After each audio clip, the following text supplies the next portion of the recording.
Olá pessoal, boa noite. Dando continuidade aqui à questão do ICMS, na aula passada nós vimos mais a parte assim, de conceituação, né? Aqueles princípios do quais o ICMS tem exceção, que é o princípio da legalidade estrita, né? E também da exigência anual do tributo. A importância lá da questão da definição das alíquotas, né, do combustível, né, do porquê que ele não segue esses princípios. Verificamos a questão do ICMS como sendo um imposto totalmente fiscal, né, para arrecadação mesmo, competência estadual.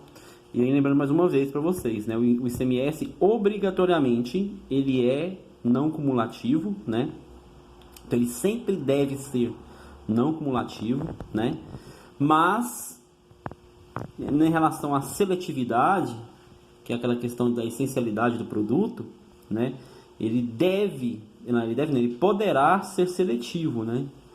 Não é aquele obrigado. Deixar bem claro para vocês em relação ao que eu falei na aula passada, da questão da energia, como eu disse, que a energia ela é essencial e deveria sim seguir o princípio da essencialidade. Mas, ou da seletividade, né? Mas é porque a legislação diz que ele poderá ser seletivo, né? E não que ele deve ser, diferentemente da não cumulatividade, né? Como eu disse, a não cumulatividade ele deve ser não cumulativo, tá? Então, cuidado dessa questão a respeito do ICMS. Então, o ICMS, novamente, Imposto por Circulação de Mercadoria e Serviço, como eu disse para vocês, ele é não cumulativo. Tá? Ele é um imposto não cumulativo. Então, como ele é não cumulativo, ele tem direito a crédito pelas entradas, né? E débito pela saída. Então, sobre as minhas vendas, eu vou apurar meu ICMS sobre as vendas. E sobre as minhas entradas, eu vou apurar aquele ICMS sobre as minhas entradas. A diferença entre o que eu tenho de crédito e o que eu tenho de débito pela saída é o que eu vou recolher de ICMS. É um imposto a pagar, né? Se eu tiver, ao contrário, um imposto pela entrada maior, um crédito pela entrada maior que a minha venda, eu vou ter um saldo credor, o chamado ICMS a recuperar, né? Que fica o saldo aí para o próximo mês. Porque próximo mês, mais uma vez, o ICMS é um imposto mensal, né? Ele é um imposto mensal. Então, um exemplo aqui para vocês, só para entender o cálculo.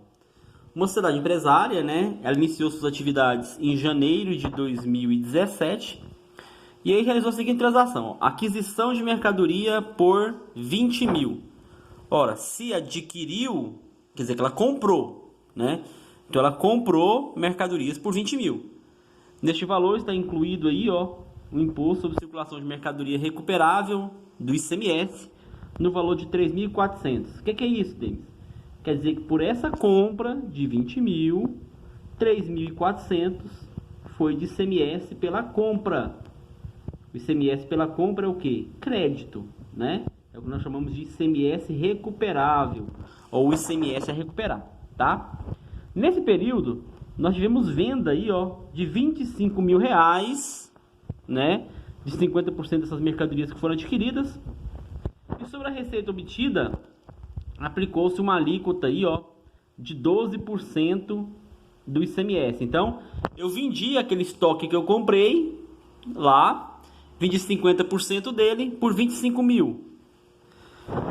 25 mil foi o valor que eu vendi, minha venda, e eu tenho uma alíquota sobre a venda de 12%, né? Considerando-se que apenas foram essas transações efetuadas no mês, após o registro, né, contábil, como que ficaria a situação da apuração do ICMS dentro da contabilidade? Essa questão aqui eu tirei inclusive do exame de suficiência, tá?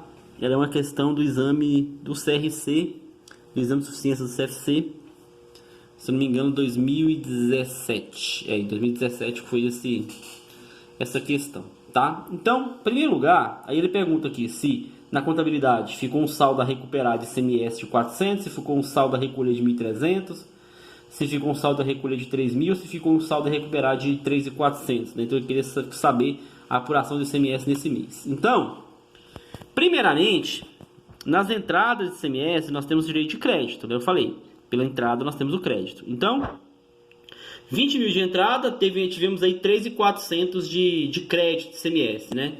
Eu fiz aqui um razonete só para poder demonstrar e ficar mais fácil de vocês entenderem. Então, 20 mil reais pela entrada, toda entrada gera um ICMS ali de crédito, 3.400 de crédito. Então, tem um ICMS a recuperar aqui, ó, de quanto? 3.400, né? De 3.400. Por que ele está a débito, Denis? Porque ICMS a recuperar é um direito que você tem. Você não tem o direito de creditar esse valor? Se é direito, gente, vai no ativo, né? Bens e direitos. Então, a débito aqui, ó, R$ 3.400 na conta ICMS a recuperar. Então, registrei contabilmente o meu saldo, né, de ICMS a recuperar lá na minha parte fiscal. Continuando na apuração do ICMS do mês, pelas saídas, né? Perdão. Pelas saídas, nós tivemos uma venda aí de 25 mil reais, com uma alíquota de 12%, né? Fazendo o cálculo aí, ó, 25 mil minha venda vezes 12%, 3 mil reais, né? Então, 3 mil reais eu tenho lá no meu ICMS a recolher, tá? ICMS a recolher, crédito, por quê? Porque é uma obrigação que você tem, obrigação vai no passivo, né?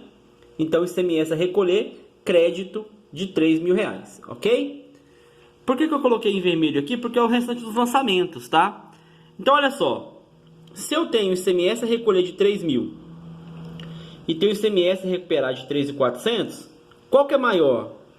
A recolher ou a recuperar? Óbvio que é a recuperar. Então, se eu tenho um saldo de 3.400 e um débito de 3 mil, quer dizer que eu vou ficar com a diferença de quanto? De 400 reais. Aonde? A recuperar. Meu saldo de ICMS a recuperar no mês era maior do que meu débito, né? Então, 3.400 menos 3.400 reais. Sendo assim, temos um saldo de ICMS a recuperar no próximo mês de quanto? De 400 reais, tá? No lançamento aqui, então, contábil, eu vou debitar a minha conta de ICMS a recolher, para zerar, né? O ICMS a recolher, não vou ter saldo a recolher. E vou creditar a minha conta de ICMS a recuperar, ficando, portanto, um saldo devedor de 400, né? Um direito aí em que eu tenho ainda no próximo mês de apurar ainda o ICMS, abater o meu ICMS ainda R$ 400 relativo a esse mês dessa transação, tá? Portanto, aqui na questão do exame de suficiência, né? A resposta correta era a letra A, um saldo de ICMS a recuperar no valor de quanto? De R$ 400, tá? Então, o que eu quero que vocês entendam no ICMS é isso, gente. É a sistemática do débito e crédito, tá? Na prática, óbvio, legislação, gente.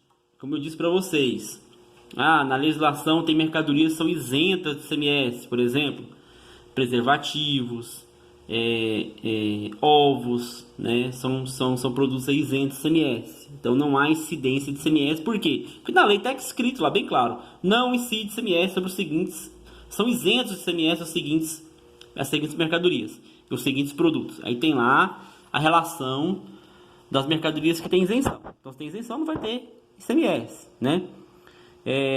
Existem aquelas mercadorias, como eu falei para vocês, de redução. Quando eu falar do DIFAL na próxima aula, eu posso trazer uns exercícios para vocês, só para vocês entenderem a sistemática de redução da base de cálculo, tá? Como eu falei para vocês lá anteriormente, o arroz em Goiás tem a redução de tal forma que a alíquota aplicável dele seja 3%, né? Mas isso está onde? Na legislação. Então, se você vai fazer um planejamento tributário de uma empresa, em primeiro lugar, você tem que saber qual estado aquela empresa está estabelecida e buscar a legislação relativa àquele estado, tá? Para não ter nenhum tipo de problema durante o cálculo aí do seu planejamento tributário, tá? Dentro da contabilidade também, na parte fiscal de uma empresa, a importância de saber a legislação sempre para evitar qualquer tipo de problema, tá? Mas o ICMS, como eu disse para vocês, é a sistemática da não cumulatividade. É o débito e o crédito, tá? O débito do ICMS é pagar, recolher, e o crédito aí, o ICMS é recuperar, tá? Mas o exercício aqui do exame de suficiência, só para vocês entenderem o conceito de cálculo. Em 31 de janeiro de 2016, apresentou os seguintes saldos no seu balancete, a sociedade empresária venceu o instrumento comercial. No seu balancete mensal, referente ao registro ICMS incidente sobre as compras e sobre as vendas, né?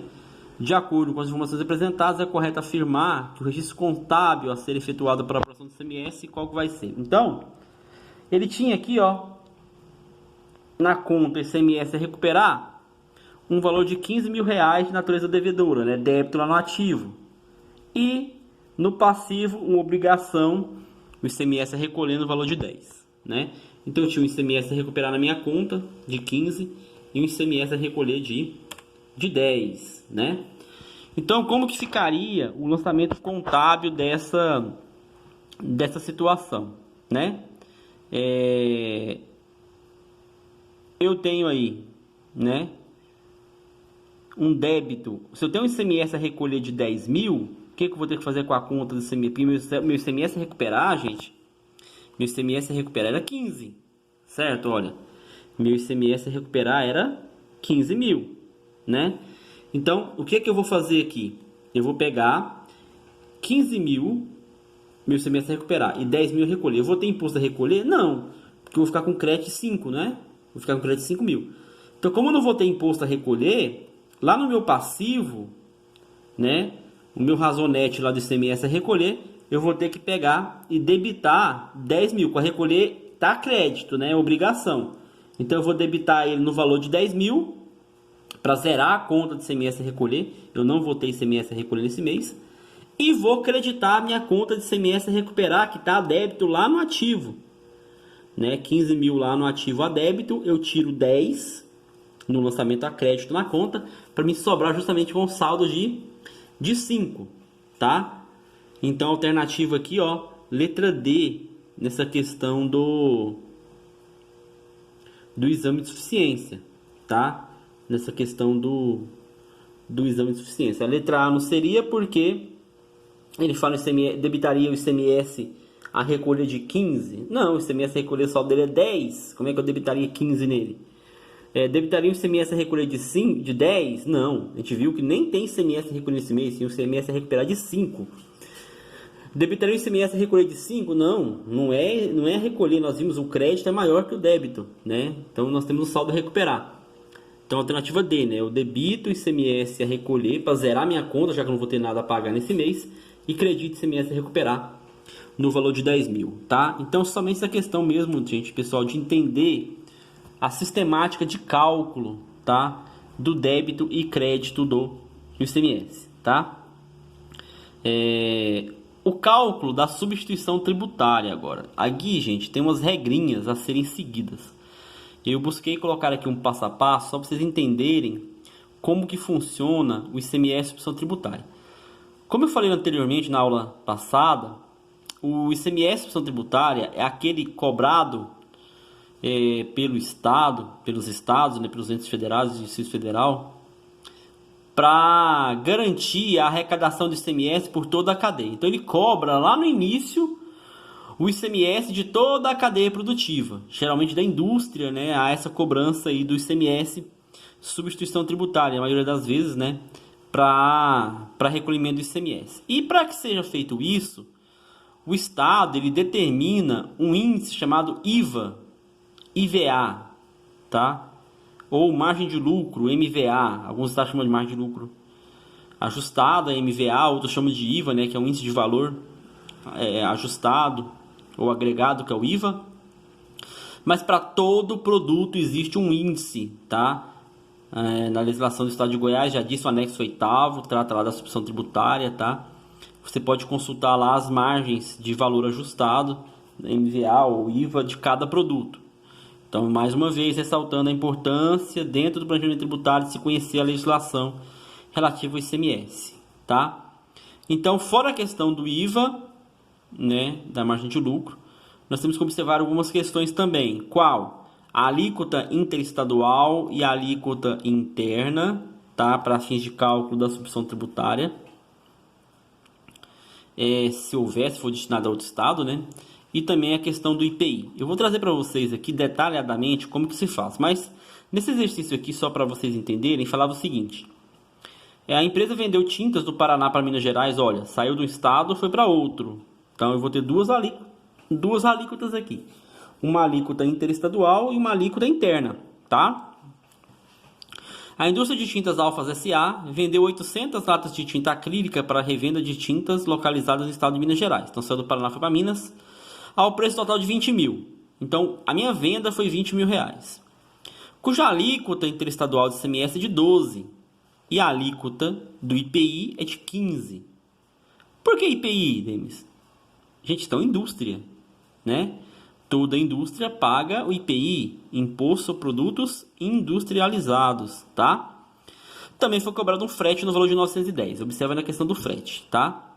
Sabendo que o produto está sujeito ao regime de substituição tributária, calcule o valor do imposto a ser recolhido por substituição para o estado de Minas.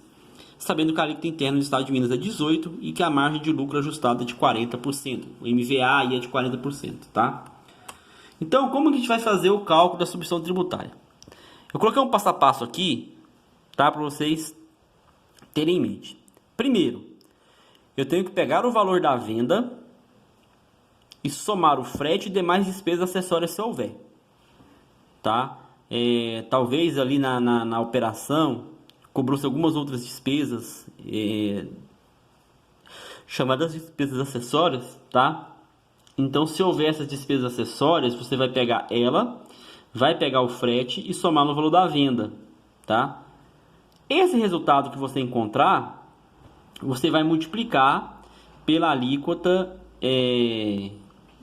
interestadual, que é o seu ICMS próprio, tá? Porque se você está vendendo de um estado para outro, você, indústria, em primeiro lugar, tem que pagar o ICMS sobre a venda. Lembra, circulação de mercadoria incide o quê? O ICMS, né?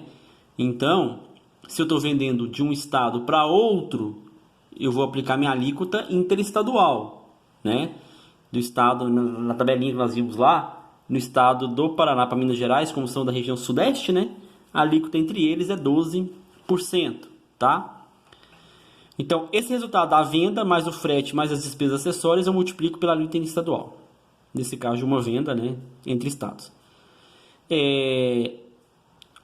Terceiro passo é calcular o valor do IPI, tá? E qual que é a base de cálculo do IPI? A base de cálculo do IPI é a mesma coisa do ICMS lá. Eu vou somar o valor da venda, mais o frete, mais despesas acessórias se houver. E multiplico, óbvio, pela alíquota do IPI, tá? O quarto passo, eu vou achar a base de cálculo, agora sim, da substituição tributária, que é o quê? O valor da venda, mais o frete, tá? Ou despesas acessórias, se houverem também, mais o IPI e mais o índice de valor agregado, ou o MVA, né? Então, a base da substituição tributária, gente, é o valor da venda, mais o frete, mais o IPI e mais o IVA. Essa base de cálculo encontrada do ICMS, eu vou multiplicar pela alíquota interna do estado de origem lá. Aliás, do estado de destino, né? Tá vindo para Minas Gerais, lá era 18%, a alíquota interna. Então, eu pego o valor da base da substituição tributária e multiplico pela alíquota interna do estado de origem, do estado de destino que está indo a mercadoria. O valor encontrado nesse cálculo, eu vou diminuir daquele primeiro ICMS que nós encontramos lá, que eu chamo de ICMS próprio, tá? Sendo assim, esse resultado será o ICMS substituição tributária. Então, pessoal, é um passo a passo, anotem, tá? Vocês acabam memorizando esse passo a passo, é bem simples, memoriza mesmo a questão para cálculos do ICMS substituição tributária, tá? Mas, eu vou resolver o exercício aqui com vocês.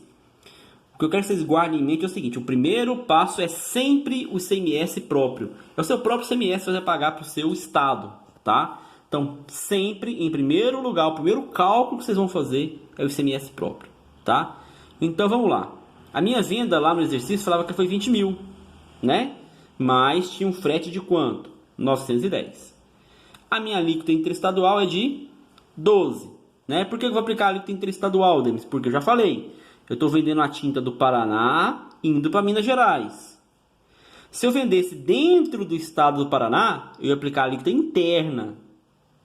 Mas como eu estou vendendo para fora do estado do Paraná, eu vou aplicar a alíquota interestadual. Lembra que, em regra geral, a alíquota interna é maior que a alíquota interestadual. Tá bom? Então, no primeiro cálculo aqui, que é o ICMS próprio. Lá naquele passo a passo que eu passei. Venda mais frete ou mais despesas acessórias. Aqui não tem despesas acessórias, mas fala de frete. Então, minha venda 20 mil, mais meu frete 910, eu vou achar 20.910. Como minha alíquota interestadual é 12%, eu vou achar um ICMS próprio de quanto? R$ 2.509,20. Ou seja, essa indústria, pela venda do produto dela, das tintas de 20 mil, ela vai pagar um ICMS de R$ 2.509,20 nesse produto, tá? Então, esse é o chamado ICMS próprio. Valor da venda, mais frete, mais despesas acessórias, se tiver, vezes minha alíquota interestadual, porque foi uma venda fora do estado. Meu ICMS próprio, R$ 2.509,20, tá? Segundo passo, calcular o IPI, né? Mesma coisa. O que é o IPI? É a venda, mais o frete, mais despesas acessórias, se houver, né? Multiplicar pela alíquota do IPI. E essa alíquota do IPI deles é sempre 15%? Não. O IPI é o Imposto sobre Produto Industrializado, que é seguido por é regido por uma tabela chamada tabela TIP, tá? Essa tabela TIP, vocês podem localizar ela no Google mesmo. Se vocês digitarem na tabela TIP, vocês encontram a tabela. Eu vou jogar essa tabela dentro lá do SEI, para vocês terem acesso e visualizarem a tabela, mas cada produto dentro dessa tabela tem a alíquota correspondente ao IPI, tá? Então tem alíquota de 15, tem alíquota de 10, tem alíquota de 4. Cada produto tem uma alíquota de IPI. Então sempre atentem-se para essa tabela TIP, tá? Também é importante dentro do planejamento tributário. Se você sabe que uma empresa trabalha com tinta e a tinta é 15%, você já sabe que o IPI ali você vai trabalhar sempre com uma alíquota de 15%, né? Também essa importância de se saber a legislação a respeito do IPI.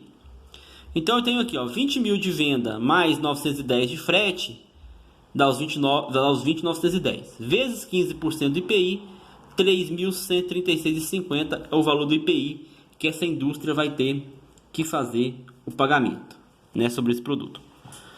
O terceiro passo, como eu falei, depois de calcular o primeiro passo, que é o ICMS próprio, depois de calcular o segundo passo, que é o IPI, nós vamos calcular a base de cálculo do ICMS opção tributária.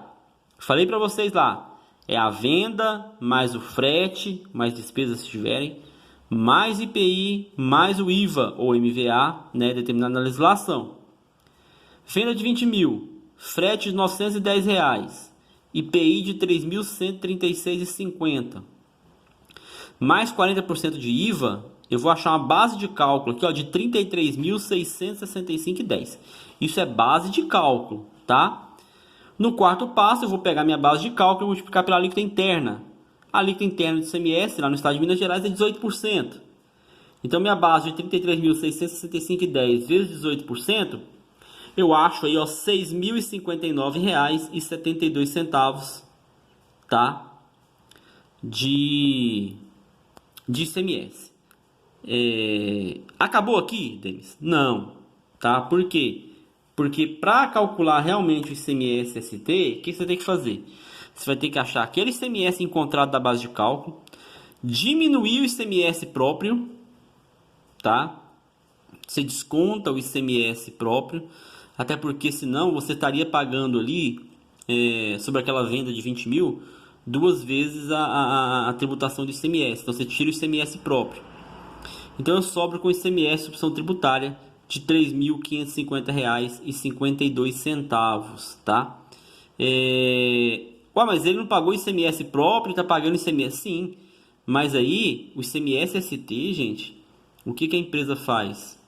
O ICMS próprio, lógico, ela vai jogar nos custos dela, né? Mas o ICMS-ST, ele é destacado na nota fiscal. Na nota fiscal tem um campo lá, base de cálculo do ICMS opção tributária. Você vai colocar aquele valor da base. Valor do ICMS opção tributária, você vai colocar o valor do ICMS. Total da nota é o produto mais o ICMS-ST e mais o IPI, no caso, né? Você vai ter que colocar o total da nota. Por quê? Porque você está simplesmente fazendo o recolhimento antecipado de um imposto por toda a cadeia produtiva. Ora, se você vai arcar com esse custo, você vai ficar com ele só para você? Não, você vai repassar isso para o terceiro, né? Então esse valor ele é somado na nota fiscal, porque quando você receber, a indústria receber do cliente dela o total da nota, ele já está recebendo de volta aquele ICMS que ele recolheu por toda a cadeia, tá? Então entendam isso. Depois da base de cálculo, multiplicou pela alíquota interna, eu pego o valor, diminuo do ICMS próprio que eu tinha calculado e fico com o meu ICMS ST de 3.550,52, tá? Existe uma guia para preencher, que é a GNRE, tá, gente? O que significa? É a Guia Nacional de Recolhimento de Tributos Estaduais. Ela começou a vigorar a partir de 2016, tá? Numa decisão do CONFAS, tá? Então tem uma guia própria para recolhimento do ICMS, substituição tributária, que é a Guia Nacional de Recolhimento de Tributos Estaduais, né? Que é a GNRE, tá bom? Então é esse o passo a passo para calcular aí o ICMS substituição tributária. Mais um exercício para vocês, mais um exemplo. A indústria de tintas, vai gostar de tinta sim, né?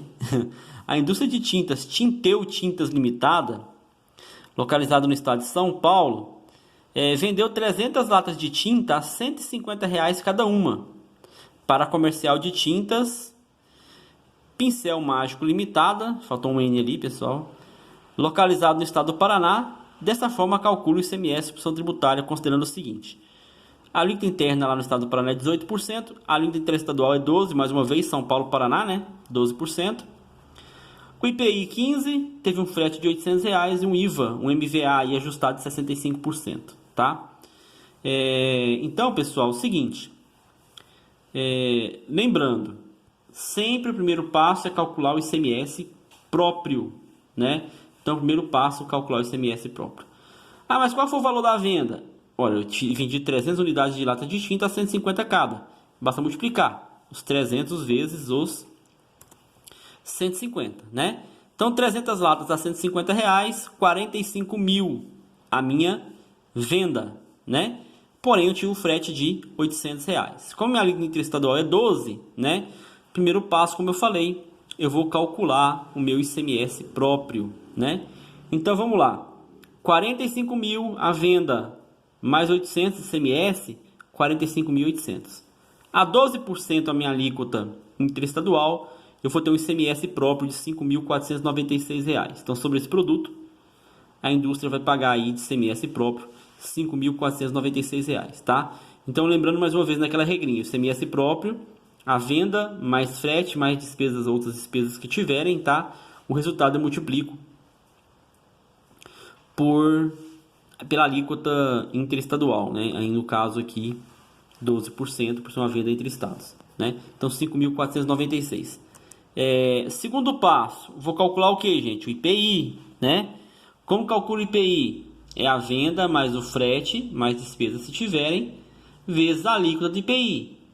45 mil foi minha venda, mais meu frete de 800, vezes a minha alíquota do IPI de 15%, eu vou achar um IPI aí, ó, de R$ 6.870, tá? Terceiro passo, vou encontrar a minha base de cálculo do ICMS-ST. Como que eu faço? É a minha venda, mais meu frete, mais outras despesas se houverem, mais o IPI e mais o IVA ou MVA lá ajustado. A minha venda foi 45 mil, tinha um frete de 800, né? Meu IPI foi 6.870 e eu tenho que agregar aqui ainda um IVA de 65%. Então, minha base de cálculo do ICMS-ST, fazendo esse cálculo, vai dar R$ 86.905,50, tá? De base de cálculo ICMS-ST. Como a minha alíquota interna no estado lá era de 18%, 86.905,50 vezes 18%, 15.642,99. Esse resultado, né, encontrado, eu diminuo o que? Aquele ICMS próprio que eu tinha calculado lá no início. Nunca esqueçam de diminuir o ICMS próprio. 15.642,99 menos 5.496, eu vou achar um ICMS-ST a recolher de 10.146,99, tá? Vou preencher uma GNRE aí de 10.146,99 para fazer o recolhimento, e esse valor, mais uma vez, como eu disse, vai ser acrescentado na nota fiscal de venda lá da indústria para que ele receba do terceiro que adquiriu o produto esse ICMS substituição tributária, tá? Então, pessoal, eu vou disponibilizar esses slides lá agora no SEI, tá? Eu peço que vocês assistam esse vídeo, assim como o primeiro, como eu falei anteriormente. Porque amanhã, na quinta-feira, nós teremos um encontro então, às 9 horas na ferramenta Zoom para sanar dúvidas a respeito aí do ICMS e também das matérias anteriores. Fique à vontade lá, lucro presumido, tá? Qualquer outra questão do Simples, vamos ficar à vontade mesmo para um bate-papo a respeito disso. E eu vou passar atividades para vocês amanhã a respeito da legislação e cálculo do ICMS. Essa atividade ela vai ser somatória, tá? Para compor a nossa nota do segundo bimestre dentro da disciplina de planejamento tributário, tá? Então, finalizando aí essa questão do ICMS, substituição tributária, na próxima aula eu vou falar ainda sobre o DIFAL para vocês e trazer também para vocês a questão, como eu disse lá, das reduções da base de cálculo, trazendo a legislação do Estado de Goiás, os principais produtos que tem redução, só para vocês entenderem como que funciona a redução para aplicar uma determinada alíquota, tá? Na legislação do ICMS, tá bom? Então, pessoal, uma boa noite a todos, tá? Eu peço, por gentileza, assistam os 2 vídeos a respeito do ICMS para a gente poder fazer a nossa atividade, né, na aula de amanhã, tá bom? Uma boa noite a todos e até mais.